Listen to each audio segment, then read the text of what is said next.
బండా రామ్మోహన్ రావు గారు, అత్రబల్దాలో 1478 చెరువులు ప్రభుత్వం గుర్తించింది. జిహెచ్ఎంసి పరిధిలో 185 ప్రభుత్వ లెక్కల ప్రకారంగా ఉన్నటువంటి చెరువులు.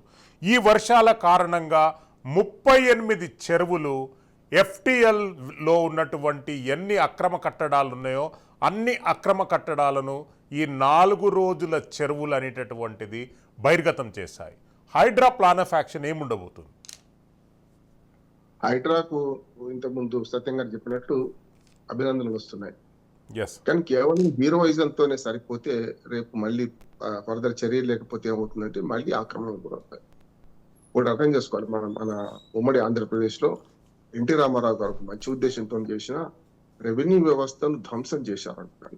ఫీడల్ వ్యవస్థే కావచ్చు, కానీ ఆనాడు ఈ భూములు ఎఫ్టీఏలు ఏంటి, మనకు బఫర్ జోన్ ఏంటి, చెరువులు ఏంటి, కుంటలు ఏంటి, మనకు బ్యాంక్ అకౌంట్లు ఎంత బాగుండేవి అంటే ఒక్క గుంట కూడా తేడా రాకుండా ఆ ఊళ్ళలో రికార్డులు మెయింటైన్ అయ్యాయి. కానీ వాళ్ళు చూడండి, ధరణి వచ్చిన తర్వాత ఎన్ని ఇబ్బందులు చూస్తున్నాం కదా మనం. అందుకని ప్రజలు చప్పట్లు కొడుతున్నారు, కానీ హీరోయిజం మెయింటైన్ చేస్తే ఏమవుతుంది, రేపు పొద్దున మళ్ళీ చతికిలే పడతారు, మళ్ళీ ఆక్రమణకు గురవుతారు. ఒరిజినల్ గా ఇప్పుడు ఎఫ్టీఎల్ లెవెల్ కానీ శ్రీశైలం గారు అట్లాగే మనకు బఫర్ జోన్ కానీ అవి పట్టా భూములే. అర్థం చేసుకోవాలి మనం. నీరు పల్లె మెరుగు నిజం దేవుడు ఎరుగని, నిజం దేవుడు ఎరుగుతో తెలియదు కానీ నీరు మాత్రం పల్లె మెరుగుతే అర్థం అవుతుంది. ఇంతకు సత్యంగా మంచిగా చెప్పారు. ఎందుకంటే నీళ్ళు ఎండినే కనుక ఎక్కడ దాకా వచ్చినా తెలిసింది. ఫుల్ ట్యాంక్ లెవెల్ కూడా పట్టా భూములే, దాని మీద ఉన్న బఫర్ జోన్ కూడా పట్టా భూములు. ఆయకట్టు మనకి ఏదైతే కింద ఉన్న ఆయకట్టు పట్టా భూమి పెట్టడం, శిఖం మాత్రమే అది ప్రభుత్వ భూమి. శిఖాన్ని ఆనాడు మొత్తం ఆక్రమించుకుంటే మొత్తం అంతా ల్యాండ్ మనకు అక్వియేషన్ పెడితే చాలా మందికి ల్యాండ్ అక్వైరీ చేసుకుంటే చాలా మంది నష్టపోతారని చెప్పి ఆనాడు ఫుల్ ట్యాంక్ లెవెల్ పట్టా భూములుగా ఉంచి ఒక్క పంట పండించుకోమని చెప్పి ఆయకట్ మన ఏదైతే శిఖం భూమి ఉంది, శిఖం భూమిలో మాత్రం ఎండాకాలం అయితే ఆ ఊళ్ళో ఉన్న కొందరు పేద జనాలు పంట పండించుకునేవాళ్ళు. శనగ అట్లాంటి వేశారు, మీకు కూడా తెలుసు. మనకు తెలంగాణ జిల్లాలో ఫుల్ ట్యాంక్ లెవెల్ పోగా కింద కూడా శిఖంలో కూడా మనకు శనగ అట్లాంటి మన చలికాలం పంటలు వేసుకునేవాళ్ళు, గాలికి పడే పంట. కానీ ఇప్పుడు ఏమైంది, ఇవన్నీ హైదరాబాద్కి వస్తే వందలాది చెరువులు పోయినాయి. ఇంకా ఫిరంగినాల గురించి మాట్లాడిన గతంలో, అట్లాగే ఫాక్స్ సాగర్, ఇప్పుడు మనకు హుస్సేన్ సాగర్ కి వచ్చే 4 నాలాలు ఏవైతున్నాయి, ఆ 4 నాలాలు మొత్తం ధ్వంసమైనాయి కదా. ఇటుపక్క అటుపక్క మొత్తం అంతా మనకు 2000 సంవత్సరంలో ఒకసారి వరదలు వచ్చినాయి, 2020లో ఒకసారి వచ్చినాయి. 2000 సంవత్సరంలో అయితే మీకు హుస్సేన్ సాగర్ వరదలు కిందికి పోతే అశోక్ నగర్ మొత్తం మొదటి అంతస్తులని మునిగిపోయినాయి కదా, చూసినాం కదా మనం. అంటే నాలుగు కబ్జా చేయడం. ప్యూర్ హాస్పిటల్ ముందు నేను బోట్ లో ప్రయాణం చేసిన, నేను శ్రీకృష్ణ యాదవ్ ఇద్దరం కలిసి అందుకని ప్యూర్ హాస్పిటల్ ముందు బోట్ లో ప్రయాణం చేసినాం. అవును సార్, మనందరం అప్పుడు మనకు అరుంధతి నగర్ అని దాని కింద ఉంటది. కృష్ణ యాదవ్ గారు అప్పుడు మంత్రి ఉన్నారు, మీడియా మిత్రులను 2-3 వేసుకొని బోట్ మీద అక్కడ ఏది మన ప్యూర్ హాస్పిటల్ ముందు బోట్ లో ప్రయాణం చేసింది. ఎప్పటికీ గుర్తుండే ఎక్స్పీరియన్స్ అది. 2025 అంటే నేనేమంటున్నానంటే పాలకులు వరుస పాపాల వల్ల చాలా వరకు ఏముంటుందంటే, రత్న గారు చెప్పినట్టు కొన్ని పంచభూతాలు ప్రకోపిస్తే ఎవరు ఆపలేము. పంచభూతాలు ప్రకోపిస్తున్నాయి.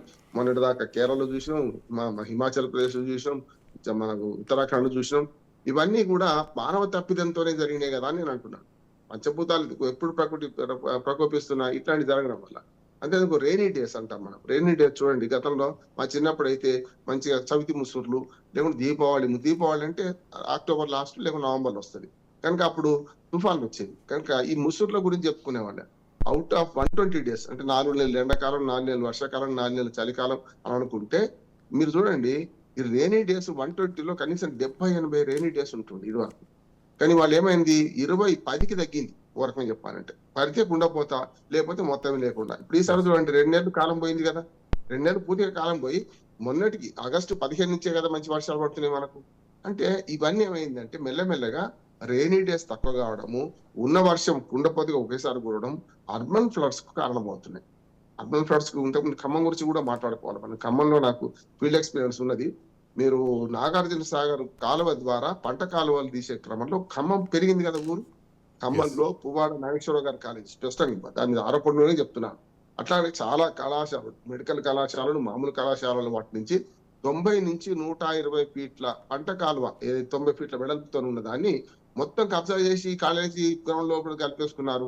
అటుపక్క వీళ్ళ భూమి ఉంటుంది, ఇటుపక్క ఉంటది, మధ్యలో ఆ భూమి ఉంటుంది, దాన్ని చూపెడతారు కానీ ఆక్రమించేసుకున్నారు. అందులో ఇంకొని పోనీయరు. ఇప్పుడు నీళ్ళు ఏమైతే ఆ నీళ్ళు ఎటు పోవాలి, ఊళ్ళలోకి వచ్చేస్తాయి కదా.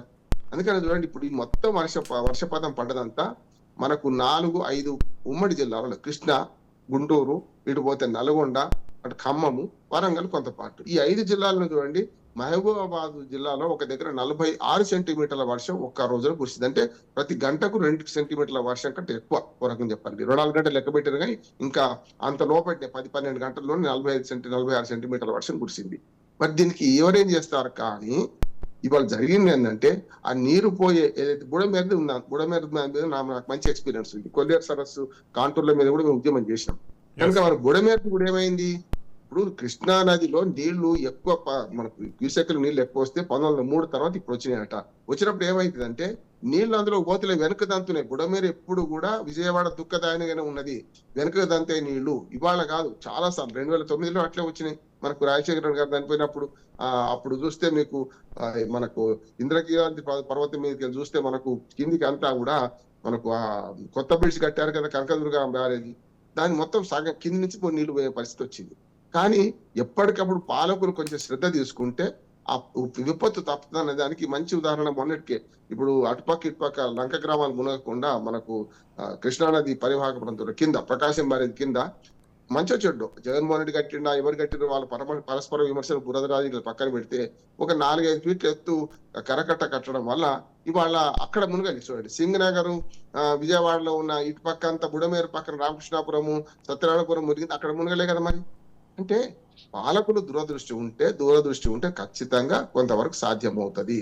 కానీ ఏమైందంటే ఎప్పటికప్పుడు ఈ పాపము కేవలం మొన్నటిదాకా ఉన్న బీఆర్ఎస్ ప్రభుత్వాన్ని ఇక్కడ కాంగ్రెస్ ప్రభుత్వం విమర్శించడం, మొన్నటిదాకా ఉన్న వైసీపీ ప్రభుత్వాన్ని తెలుగుదేశం విమర్శించడం ఏమైతుందంటే వరద సమయంలో బురద రాజకీయాలు చేస్తున్నారు, కొట్టుకుంటున్నారు. చూస్తున్నాం కదా, ఇప్పుడు ఖమ్మంలో జరిగింది ఏం చూసాం కదా. 3 మంత్రులు తిరుగుతుంటే వీళ్ళు తిరగలేదన్నారు, వీళ్ళు పోయి సహాయ చర్యలు చేస్తే వాళ్ళేమో కొట్టిండ్రు, ఆ కారద్దాలు బగలు కొడుతున్నారు. అంటే సహాయం అందడంలో కూడా గతానికి ఇప్పటికీ రాజకీయ పార్టీల మధ్యన పోటీ పెరిగింది. శ్రీశైలం గారు ఒక్క చిన్న ఉదాహరణతో ముగిస్తాను. గతంలో మనకు అన్ని పార్టీలకు వింగ్స్ ఒకటి ఉండే, యువజన మన వింగ్ ఒకటి, మహిళా వింగు, ఇవి అట్లా ఉండే. ఉదాహరణకు మీరు కాంగ్రెస్ పార్టీలో అయితే అన్ని పార్టీలకు సేవాదల్ లాంటిది ఉండేది. అట్లా కమ్యూనిస్ట్ పార్టీలకు యువజన విభాగాలు ఉంటుండే. ఆ 2 పార్టీల అధికారంలో ఉన్నప్పుడు అప్పుడు నిజంగా చెప్పారంటే పార్టీలకు అతీతంగా వీళ్ళు వెళ్ళి సేవ చేసేవాళ్ళు ఎవరిని అడ్డగించకపోయేవాడు. అందుకు ఆర్ఎస్ఎస్ ఉండేది. మీకు అందేందుకు మావోయిస్ట్ పార్టీలు కూడా ఈ సమయంలో అవసరమైతే సహాయం చేసేవారు. మనకు సీతక్కని మంచి ఉదాహరణ కదా. మనకు ఎమ్మెల్యే 4 సార్లు గెలిచిన సీతక్కని మంచి ఉదాహరణ. ఏ రంగంలో ఉన్నా, ఏ సిద్ధాంతంతో ఉన్నా రాజకీయ పార్టీల కార్యకర్తలు సిద్ధాంతాలకు అతీతంగా ప్రజలకి ఏమైనా ఆపద వస్తే ఆదుకునేవాళ్ళు. అంతేందుకు మన ఊళ్ళలో చూస్తే చెరువు కట్ట తెగిపోతుందంటే సర్పంచ్ మీదనో లేకుంటే అధికారుల మీద ఆధారపడకపోయేవాళ్ళు. అందరు కలిసిపోయి ఇసుక బస్తాలు గ్రామస్తులంతా సమిష్టిగా పనిచేసేవాళ్ళు. కట్ట తెగక ముందు ప్రయత్నం చేసేవాళ్ళు. తెగిపోయిన తర్వాత అయ్యో పోయింది, ప్రభుత్వం ఏం చేస్తుంది, వాడేం చేస్తుంది, వీడని కూర్చోలే. అంతే, ఇల్లు కాలిపోతుంది, పక్కిళ్ళు కాలిపోతుంటే మనకెందుకు నేను ఊరుకోలే. మళ్ళీ వస్తాను మీ దగ్గరికి. మంచినీటి బిందెను కూడా తీసుకెళ్లి ఆరిపోయే ప్రయత్నం చేసిన. అందుకంటే ప్రజల స్వార్థం కూడా ఉంది ఇలా. పాలకుల పాపం ఎంతుందో, ప్రకృతి శాపం ఎంతుందో ప్రజల స్వార్థం కూడా ఉంది. ప్రజల స్వార్థాన్ని ఉంటది, అపరిమిత స్వార్థం ఉంటది. ఆ స్వార్థాన్ని కంట్రోల్ చేసి ప్రభుత్వం ఒక రకంగా ఛానలైజ్ చేయాలి కదా దాన్ని అనేది నా అభిప్రాయం.